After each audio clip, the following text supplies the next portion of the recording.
today's nitty gritty talk. I am a trainer, nutritionist, and coach at Team Golden Grit, as well as the IPE Bikini Pro. But today we are going to be talking about macro tracking cheat codes. So if you have ever been on a diet, or especially if you're in the bodybuilding community, more than likely you have heard about macro tracking.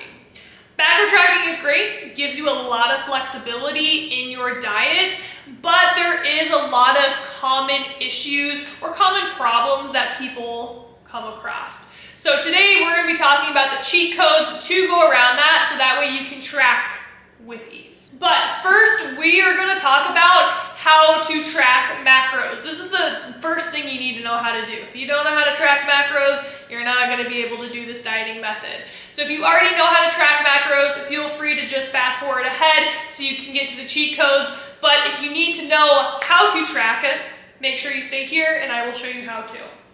So I am going to pull up the MyFitnessPal on my phone. So that way you guys can see exactly what you see once you download the app. And I'm just going to pop it up on the screen right here.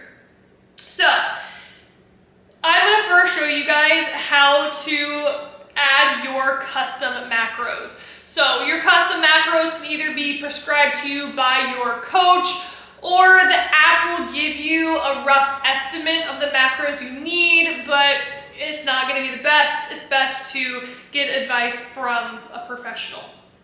But you're going to go down into the bottom right-hand corner where it says More.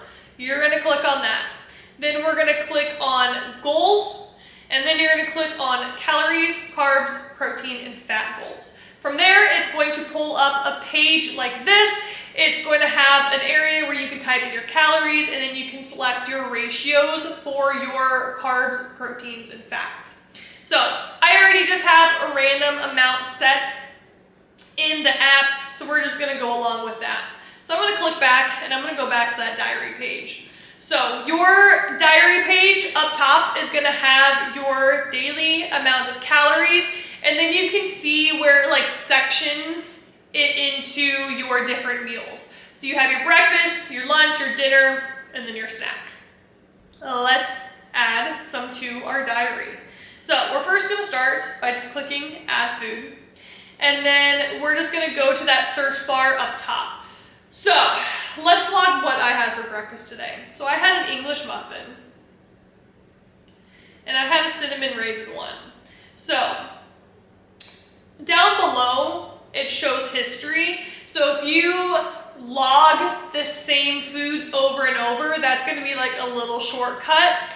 But if you are typing it in for the first time, you're going to have to sit there and put like the brand of the food, what flavor it is, all of that stuff. But just to shorten it up for today, I'm going to go ahead and just click on that cinnamon raisin. So on here, you can see the serving size is just one muffin. I only had one serving today, and that is 140 calories, 29 carbs, 1 gram of fat, and 4 grams of protein. Perfect. So I'm going to click that check mark up in the right-hand corner, and then that's going to boot it right to my log. So let's continue on. Let's add some eggs. So when I type in eggs, you can see that there are lots and lots of options. So really, you just need to click the one that's going to be most accurate to what you had. And I know that on the nutrition label of eggs, it says that it is 70 calories. So I'm going to go with this second log that says it's 70 calories, 5 fat, 6 grams of protein. Perfect. And I'm going to click on servings. I'm actually going to change that to 2 because I had 2 eggs this morning. And then I'm going to click that check mark. And then if I go back to my diary page, you can see that I have that English muffin, and we have those eggs logged underneath the breakfast. Up top, it adds up the calories, so it shows that I have had 280 calories so far. Now, if we go up top and click on where it says food, that's going to take me to the macro portion of my log. So this shows how many macros I already logged for today, what my daily goal is, and then it does the math for me and shows me how much of that macro I have left. So for protein, so far throughout those 2 items, I already had 16 grams of protein, which means I have 162 grams left, my goal is 162, which means I have 146 grams left over. For carbs, I've had 29 grams of carbs so far. My goal is 185, which means I have 156 left over. For fat, so far I've had 11 grams. My goal is 51, so that means I have 40 grams left over. So by reflecting on this page, it lets me know what foods I need for the rest of the day. So this is going to be a really helpful tool to help me plan ahead. Okay, so now we already know how to track foods. We already got that covered. Let's dive into the actual cheat codes of macro tracking. So the first common problem that a lot of people have is they say, I don't know what foods to pick. Well, we already looked at our macros, so we already roughly know how much of each macro I should be eating. But now it comes down to the issue of, okay, I know that I need 146 more grams of protein, but what should I eat to get to that goal? So I'm going to show you guys an infographic here. So anytime you can just pull up and look at this sheet right here, and this is going to give you some ideas of what you can eat for those macros. Now, of course, this is not the only thing you need to eat. There are hundreds and hundreds of other healthy foods. This is just a quick cheat sheet list. So you can see up top, that's going to be a couple of fat options. In the middle, it's going to be a couple of protein options. And then at the bottom, it's going to give you a couple of carb options. Now, the majority of food items are not going to be just one macro. It's going to be a mix and match of macros. So you can see in that upper kind of middle category where it overlaps, that's going to be some foods that will have fat and protein in it. And then if you move down, you can see the other overlapping, that's going to be some foods that will have carbs and protein in it as well. So I suggest to screenshot this, put it in the photos on your phone, so that way if you're in a pinch, you can just pull this up and reflect back on it. Okay, another thing that's going to help out is to already know roughly around how much you need in each meal. So when you make your meal, you should have a portion of protein, you should have a portion of carbs, and you should have a portion of either a vegetable or a fruit. So if you have a protein, a carb, and a fruit or vegetable in your meal, you already know that you have a nice, good basis of a meal. From there, you can always kind of tweak around the portion sizes and mix and match and put whatever else you need in that meal. Now, let's say that you have a common issue of not getting in enough protein throughout the day. When you go and you log your meals, put that in first. By putting that in first, that's going to make sure that you can have enough calories to hit that goal. You can even take it a step further and do some math and figure out roughly how much protein you should be getting in each of those meals. So let's use my macros for example. So I said earlier that my goal is to get in 162 grams of protein a day. So if I have 3 meals and 1 snack, that's going to be 4 meals for myself. So I am going to take 162 and divide that by 4. So that would roughly be about 40 grams of protein per meal. So I know that if I can hit the 40 grams of protein per meal, I'm going to hit my daily goal. And you can do that exact same thing for carbs. You can do the exact same thing for fats.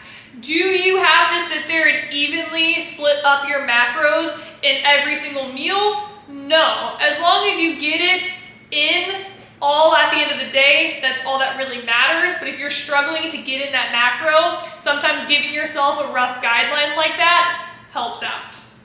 So, next one is, I have weird macros left over at the end of the day. The number one thing that I can say to this and how to fix this issue is to plan ahead. If you are just randomly grabbing food throughout the day and putting it into your app, yeah, at the end of the day, you're gonna have some weird macros left over. But if you can plan your day ahead of time and situate the foods as you need to, you're gonna be able to get your foods to fit easier. Because you can be at the end of the day, and let's say you have 40 grams of protein, you have 5 carb, and then you have like -2 fat. What are you gonna do with that? It's gonna be an awkward meal, and more than likely you might be eating just weird foods. But if you can plan ahead, you can already get everything to fit perfectly. Because once you eat a food, you can't take it out of your system. You're stuck with it and it's in your log at that point.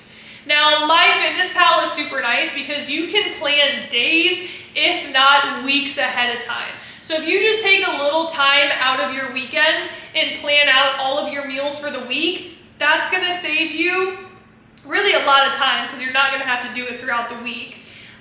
And it's just gonna be a lot easier and a lot less stressful for you. Okay, so next one is weighing out food is awkward.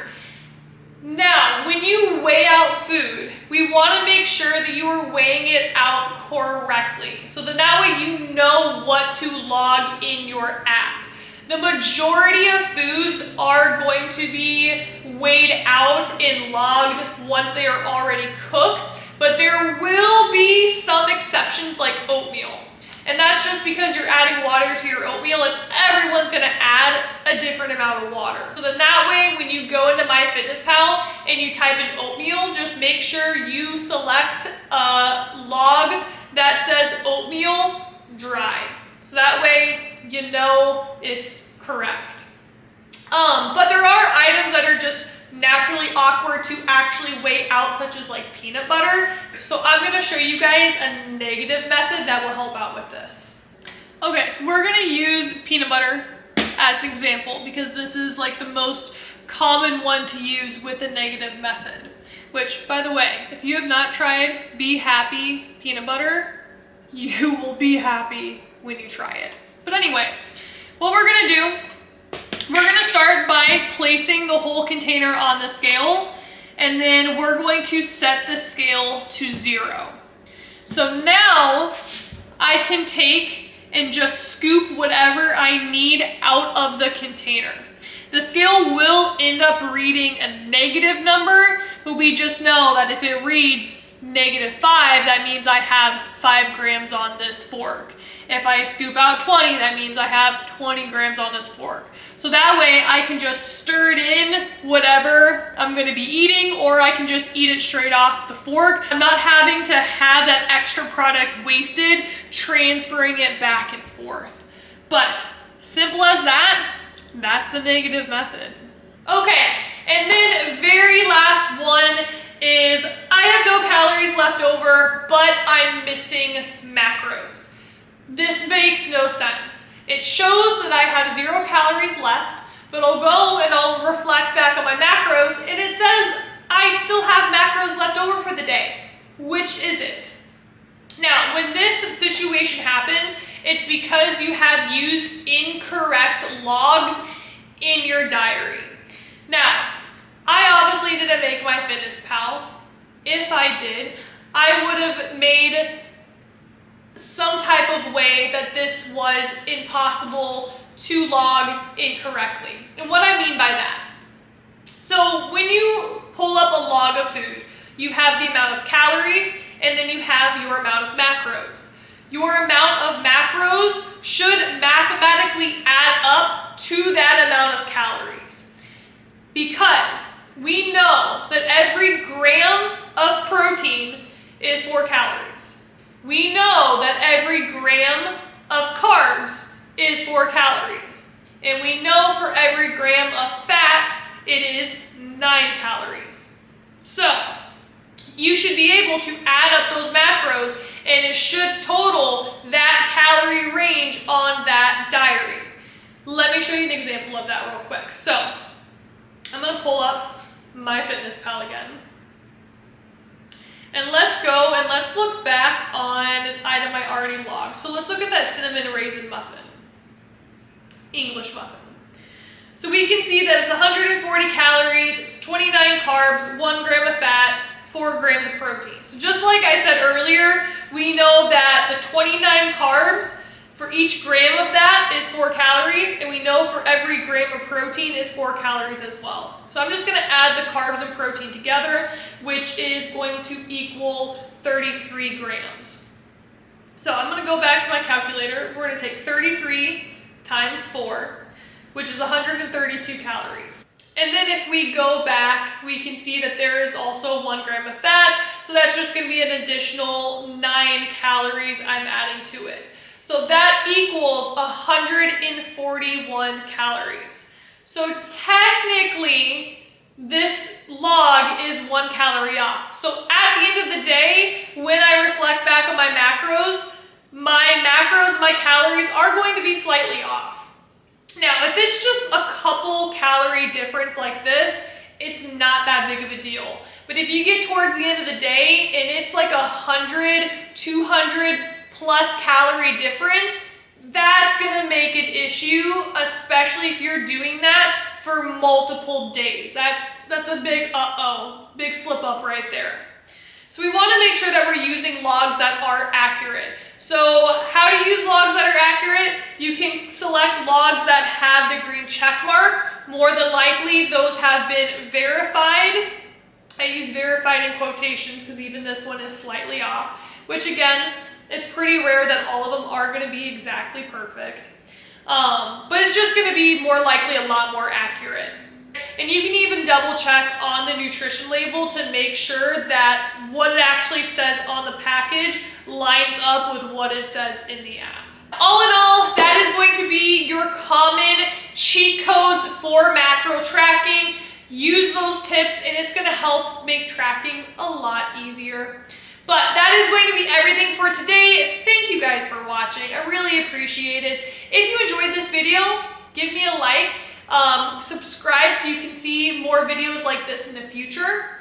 But that is going to be everything for today. I will talk to you guys later.